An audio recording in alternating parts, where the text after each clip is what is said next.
And when it was decided that we should sail to Italy, they delivered Paul and some other prisoners to one named Julius, a centurion of the Augustan regiment.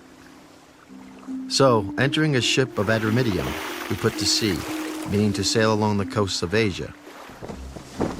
Aristarchus, a Macedonian of Thessalonica, was with us. And the next day we landed at Sidon. And Julius treated Paul kindly and gave him liberty to go to his friends and receive care. When we had put to sea from there, we sailed under the shelter of Cyprus, because the winds were contrary.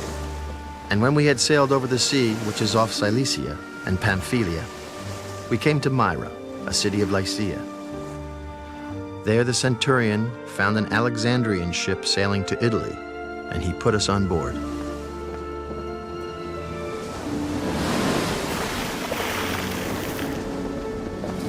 When we had sailed slowly many days and arrived with difficulty off Cnidus, the wind not permitting us to proceed, we sailed under the shelter of Crete off Salmone. Passing it with difficulty, we came to a place called Fair Havens, near the city of Lasea. Now when much time had been spent, and sailing was now dangerous because the fast was already over, Paul advised them. Men, I perceive that this voyage will end with disaster and much loss, not only of the cargo and ship, but also our lives. Nevertheless, the centurion was more persuaded by the helmsman and the owner of the ship than by the things spoken by Paul. And because the harbor was not suitable to winter in, the majority advised to set sail from there also, if by any means they could reach Phoenix, a harbor of Crete opening toward the southwest and northwest, and winter there.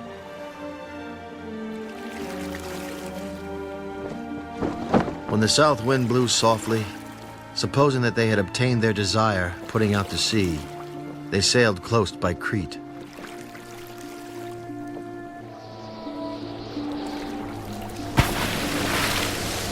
But not long after, a tempestuous headwind arose called Euroclydon.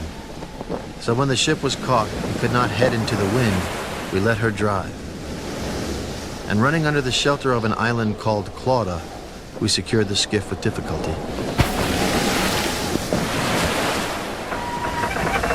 When they had taken it on board, they used cables to undergird the ship. And fearing lest they should run aground on the Syrtis sands, they struck sail and so were driven. And because we were exceedingly tempest-tossed, the next day they lightened the ship. On the third day we threw the ship's tackle overboard with our own hands.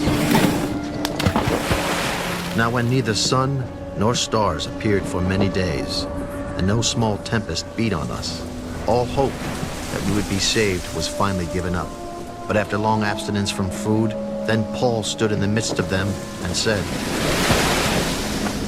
Men, you should have listened to me, and not have sailed from Crete and incurred this disaster and loss.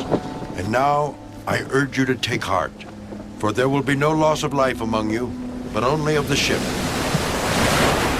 For there stood by me this night an angel of the God to whom I belong and whom I serve, saying, Do not be afraid, Paul. You must be brought before Caesar. And indeed, God has granted you all those who sail with you. Therefore take heart, men, for I believe God that it will be just as it was told me. However, we must run aground on a certain island. Now when the 14th night had come, as we were driven up and down in the Adriatic Sea, about midnight the sailors sensed that they were drawing near some land. And they took soundings and found it to be 20 fathoms. And when they had gone a little farther, they took soundings again and found it to be 15 fathoms. Then, fearing lest we should run aground on the rocks, they dropped 4 anchors from the stern and prayed for day to come. And as the sailors were seeking to escape from the ship, when they had let down the skiff into the sea under pretense of putting out anchors from the prow, Paul said to the centurion and the soldiers, Unless these men stay in the ship, you cannot be saved. Then the soldiers cut away the ropes of the skiff and let it fall off.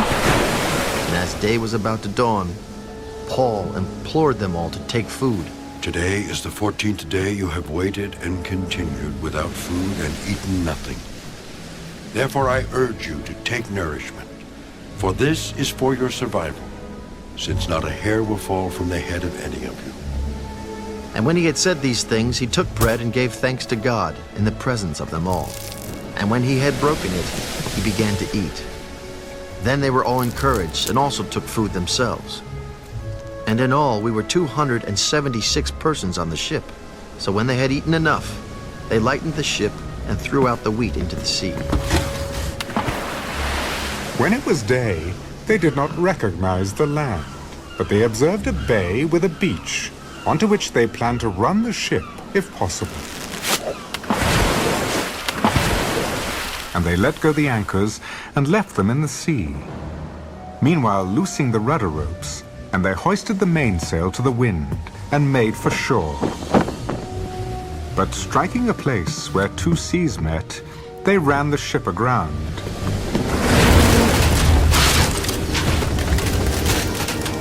And the prow stuck fast and remained immovable, but the stern was being broken up by the violence of the waves.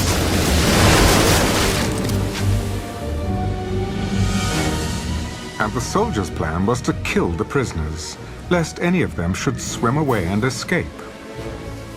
But the centurion, wanting to save Paul, kept them from their purpose, and commanded that those who could swim should jump overboard first and get to land, and the rest, some on boards and some on parts of the ship. And so it was that they all escaped safely to land.